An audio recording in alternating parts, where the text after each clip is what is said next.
Boostez vos cultures en Côte d'Ivoire. Conseils pratiques. Bonjour à tous et bienvenue dans cette nouvelle vidéo. Aujourd'hui, on se retrouve pour un sujet qui me tient particulièrement à cœur. Comment obtenir des cultures magnifiques et généreuses en Côte d'Ivoire? Ensemble, on va découvrir des astuces simples et efficaces pour améliorer vos pratiques agricoles, tout en respectant notre belle planète.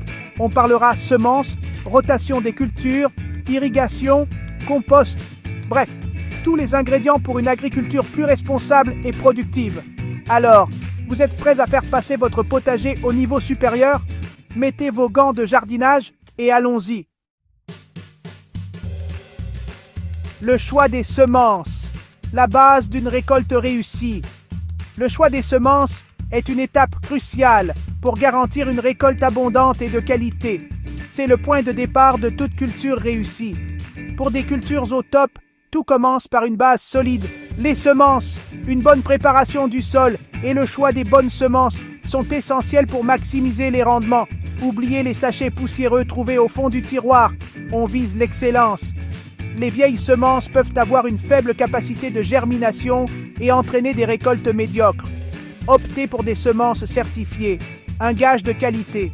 Les semences certifiées sont testées pour leur pureté et leur capacité de germination, assurant ainsi une meilleure croissance des plantes. Ces petites graines, sélectionnées avec soin, ont une meilleure capacité de germination. Elles sont le fruit d'une sélection rigoureuse pour garantir des plants vigoureux et productifs. C'est comme si on vous filait un coup de pouce dès le départ. En choisissant des semences de qualité, vous mettez toutes les chances de votre côté pour une récolte réussie. En plus, elles sont souvent plus résistantes aux maladies. Les semences certifiées sont sélectionnées pour leur résistance aux maladies et aux ravageurs, réduisant ainsi les pertes et les besoins en traitement chimique. Fini les plants chétifs qui vous donnent du fil à retordre. Avec des semences de qualité, vous obtenez des plants robustes et sains, prêts à affronter les défis du champ. Pensez aussi à choisir des variétés adaptées au climat ivoirien. Le climat joue un rôle crucial dans la croissance des plantes et il est important de sélectionner des variétés qui prospèrent dans les conditions locales. Il existe des espèces qui supportent mieux la chaleur, d'autres qui résistent mieux à l'humidité. En choisissant les bonnes variétés, vous pouvez maximiser vos rendements et minimiser les risques liés aux conditions climatiques. Renseignez-vous auprès des agriculteurs locaux, ils sont des mines d'informations. Les agriculteurs expérimentés peuvent vous donner des conseils précieux sur les meilleures variétés à cultiver et les pratiques agricoles à adopter. Et n'oubliez pas, choisir des semences de qualité, c'est investir dans la réussite de vos cultures. Une bonne récolte commence par un bon choix de semences, et cela se traduit par des rendements plus élevés et une meilleure qualité des produits. C'est comme choisir les meilleurs ingrédients pour une recette savoureuse. Le résultat n'en sera que meilleur. En investissant dans des semences de qualité, vous assurez une récolte abondante et savoureuse, tout comme un chef choisit les meilleurs ingrédients pour créer un plat délicieux. La rotation des cultures, le secret d'un sol en pleine forme. La rotation des cultures est une pratique agricole essentielle qui permet de maintenir la santé et la fertilité du sol. Mais pourquoi est-ce si important?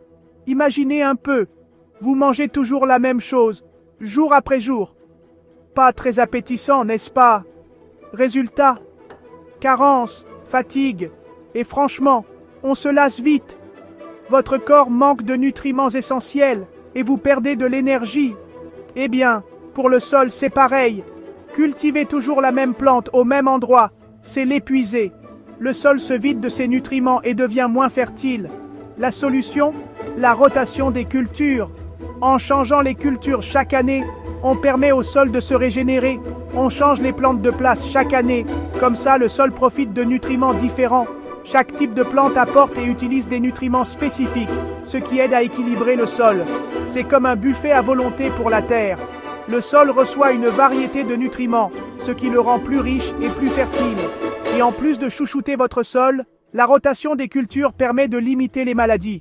Les plantes sont moins susceptibles de contracter des maladies lorsqu'elles ne sont pas cultivées au même endroit chaque année. En effet, chaque plante a ses petits ennemis, champignons, insectes, bactéries.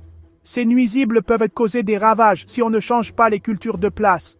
En changeant les cultures de place, on casse le cycle de ces nuisibles. Les parasites ne trouvent plus leurs plantes hôtes habituelles et ont plus de mal à survivre. Ils se retrouvent un peu perdus, sans leur festin habituel. Alors, comment faire? Comment mettre en place une rotation des cultures efficace? Alterner les cultures gourmandes en nutriments, comme les tomates ou les choux, avec des cultures qui enrichissent le sol, comme les légumineuses. Les légumineuses, par exemple, fixent l'azote dans le sol, ce qui est bénéfique pour les cultures suivantes. Votre sol vous dira merci. En adoptant la rotation des cultures, vous assurez non seulement la santé de votre sol, mais aussi de meilleures récoltes. Un sol en pleine forme, c'est la clé d'une agriculture durable et prospère. Chapitre 3. L'irrigation efficace. Chaque goutte d'eau compte. L'eau, c'est précieux, surtout en agriculture. Pas question de la gaspiller.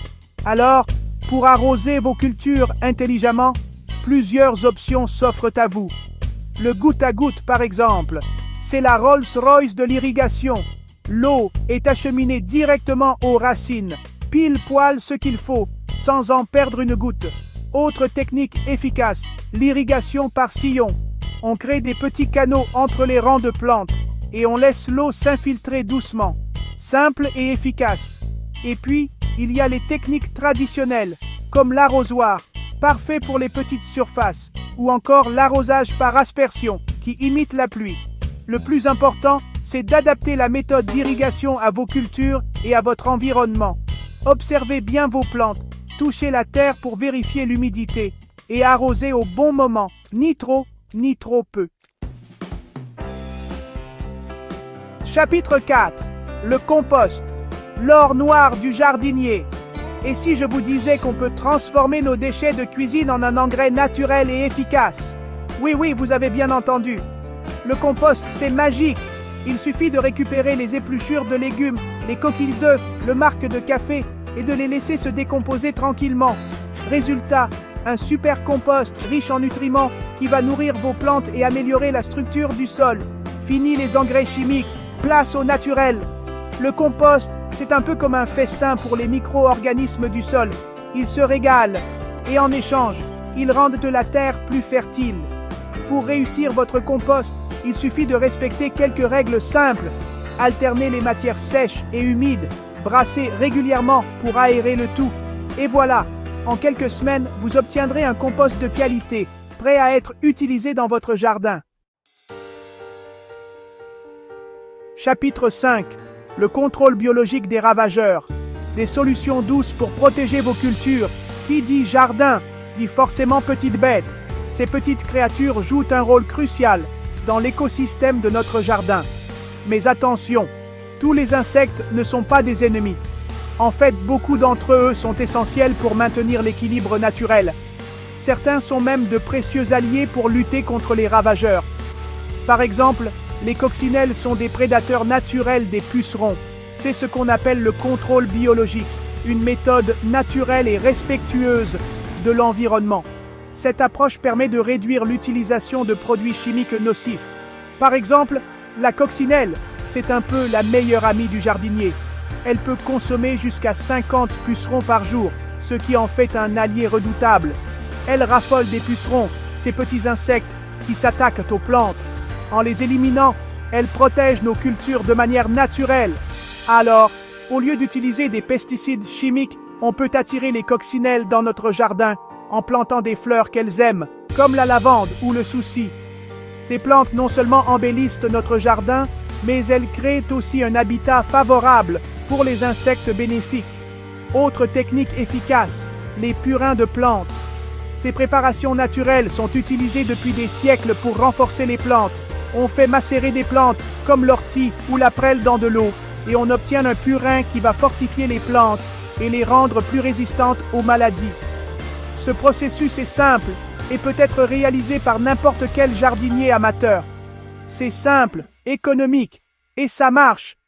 En utilisant ces méthodes, nous pouvons réduire notre dépendance aux produits chimiques et favoriser une agriculture plus durable. N'oubliez pas, un jardin en bonne santé, c'est un jardin où la biodiversité est préservée. La diversité des plantes et des insectes crée un écosystème équilibré et résilient. Alors, laissez la nature faire son travail et profitez de récoltes saines et savoureuses. En adoptant ces pratiques, nous contribuons à un avenir plus vert et plus sain pour tous. Voilà, chers amis jardiniers, vous avez maintenant toutes les cartes en main pour booster vos cultures en Côte d'Ivoire. On a vu ensemble des techniques simples, efficaces et respectueuses de l'environnement. N'oubliez pas que l'agriculture, c'est comme la cuisine, c'est avant tout une question de passion et de patience. Il faut savoir observer, écouter la nature et ne pas hésiter à expérimenter. Alors, à vos marques, prêts, cultivez et surtout, régalez-vous avec vos belles récoltes.